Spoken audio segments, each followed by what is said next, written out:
नमस्कार। संस्कार स्कूल से मैं किरीट कारिया आप सबका स्पेशल सेशन में हार्दिक अभिवादन करता हूं। हम सब जानते हैं 2 मार्च से संस्कार स्कूल ने प्री प्रिलिमिनरी एग्जामिनेशन का आयोजन किया। ये आयोजन करने के पीछे एक ही वजह थी कि काफी लंबे समय से बच्चों ने लिखने की अच्छी प्रैक्टिस नहीं की थी। उनकी लिखने की प्रैक्टिस हो जाए, साथ ही साथ वो थोड़ा अलर्ट हो जाए, उसके दिमाग में एक अलार्म बजे कि मुझे प्रिपरेशन करनी है। प्रिपरेशन जितनी की उसमें से कितनी प्रिपरेशन का इफेक्ट आया, उनका आज हमने रिजल्ट दिया। स्वाभाविक तौर पर ये हम सब जानते थे, स्पेशली मैं भली भांति जानता था कि इस एग्जामिनेशन का रिजल्ट 100% सैटिस्फैक्टरी नहीं होगा। रिजल्ट अपनी धारणाओं से, अपनी अपेक्षाओं से कहीं नीचे भी हो सकता है। बट दोस्तों, इससे क्या हम घबरा जाएंगे? क्या हम मायूस हो जाएंगे? आज पर्सनली मैं काफी पेरेंट्स के साथ मिला। कई जगह पेरेंट्स को निराशा देखने मिली कि यहां अब क्या हो पाएगा। आप सोचो, प्रिलिमिनरी हम अब स्टार्ट किए हैं, अभी बाकी स्कूलों में प्रिलिमिनरी एग्जाम खत्म हुई है, जिनका रिजल्ट आते आते 10 से 15 दिन लग जाएगा। आज हमने रिजल्ट डिक्लेयर करके आपको एक आईना बता दिया कि यहां पे हम खड़े हैं। हमारे पास और 1.5 महीना 1.5 मंथ है, हम और प्रिपरेशन करके आगे बढ़ सकते हैं। एक पेरेंट्स ने मुझे बहुत अच्छी बात कही, मुझे बहुत अच्छी लगी कि किरीट सर, जीतने का जुनून होना चाहिए। हारती हुई मैच में भी लास्ट बॉल पे सिक्सर मार के भी मैच जीता जा सकता है। क्या अच्छी बात कही उन्होंने। ये आत्मविश्वास, ये जज्बा हम पेरेंट्स में भी होना चाहिए, और यही आत्मविश्वास, यही इंस्पिरेशन हमें बच्चों को भी देना है। आज आपके साथ में एक बहुत अच्छी बात शेयर करने जा रहा हूं कि रिजल्ट आया है तो उसका एनालिसिस कैसे करते हैं, और एनालिसिस करने के बाद आने वाली अगली एग्जाम में उसका परफॉर्मेंस हम देख पाएंगे। चलो हम सीखते हैं किस प्रकार से रिजल्ट का एनालिसिस किया जाए।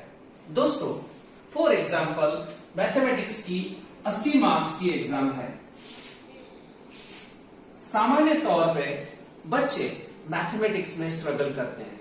स्ट्रगल करने की वजह मैं आपसे साझा करूंगा, बट पहले मैं एनालिसिस आपको बता दूं। 80 मार्क्स की इस एग्जामिनेशन में फॉर एग्जांपल बच्चे को 43 मार्क्स आए। ठीक है, चलो 43 मैंने सेफ रख दिए। अब कितने मार्क्स मैंने लूज किए? 37 मार्क्स लॉस्ट किए। हम सिर्फ ये देखते हैं कि हमें कम मार्क्स आया, बट अगले पड़ाव पे हम इस कम मार्क्स को कैसे बढ़ा सकते हैं उसके बारे में सोचते नहीं है।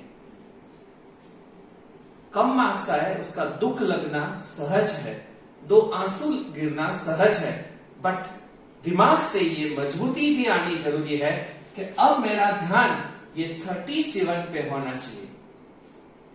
अब ये 37 मार्क्स आपने लॉस्ट किए, उसका एनालिसिस कैसे करते हैं? उसकी 3 वजह ऑलवेज एज अ टीचर मैं फाइंड करता हूं। सबसे बड़ी पहली वजह ये हो सकती है लैक ऑफ टाइम, मतलब हमें समय कम पड़ गया।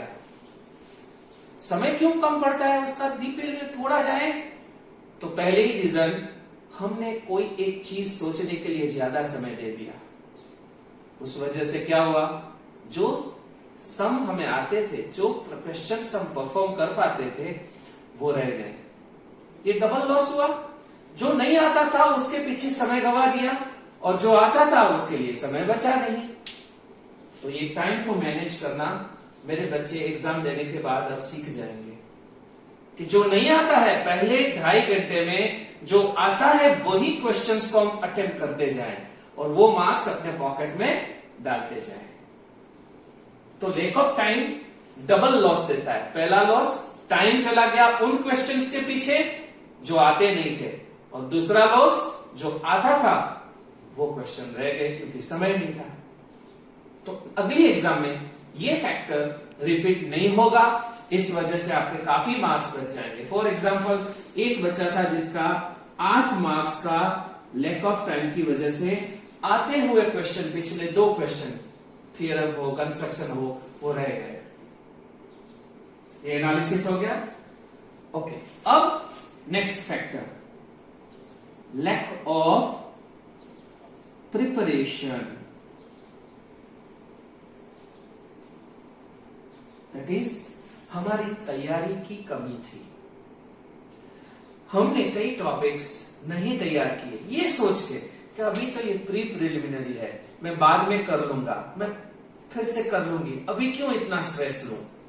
ये सोच दोस्तों गलत है। पेरेंट्स भी यहां अलर्ट रहे कि बच्चे को जितना आता है वो प्रॉपरली प्रिपेयर करें। आने वाली एग्जाम में एक बात मेरी ध्यान में रखना, पूरा सब्जेक्ट आपके दिमाग की मिक्सी की जो चक्कियां है उसके ऊपर ढक्कन दबा के भर लेना और घुमा लेना। एक बार कोर्स दिमाग के अंदर जाना चाहिए, दैट्स वेरी इंपॉर्टेंट। तो प्रिपरेशन का लैकिंग की वजह से आज क्या हुआ, मेरे 12 मार्क्स गए, क्योंकि मैंने ये टॉपिक प्रिपेयर ही नहीं करे थे। और तीसरी जो टॉपिक है वो सबसे खतरनाक इसलिए है, this is lack of concentration.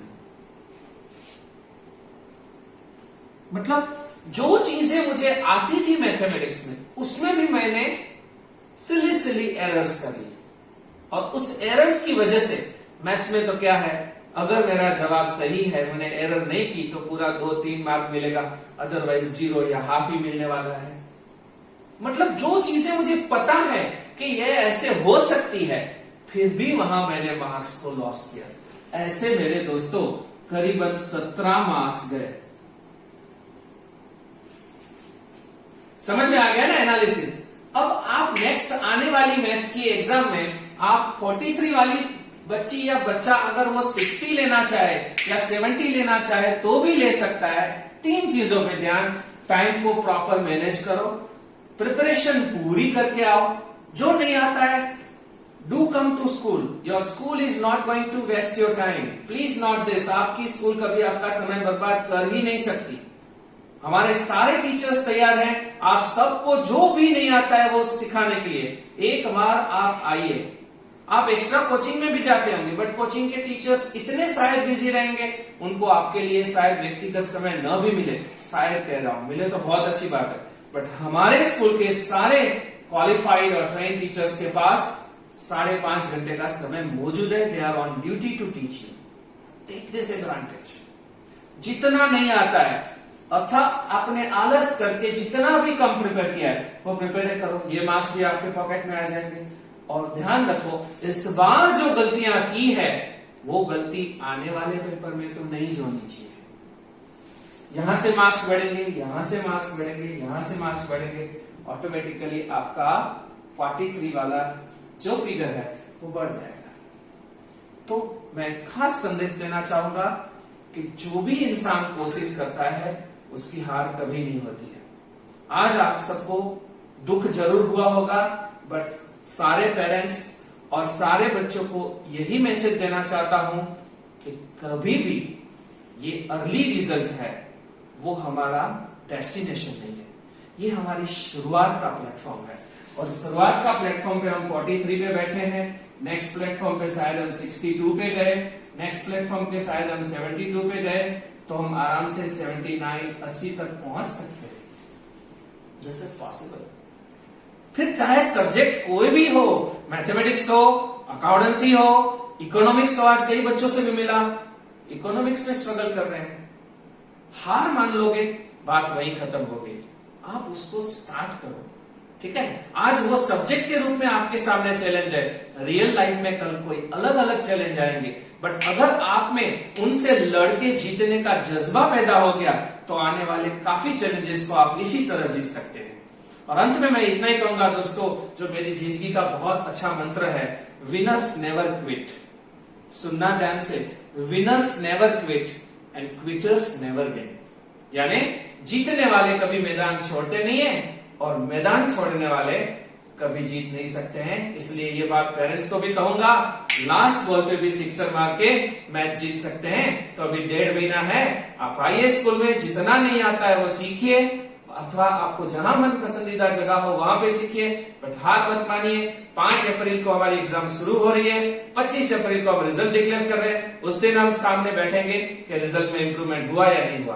Wish you all the best, God bless you.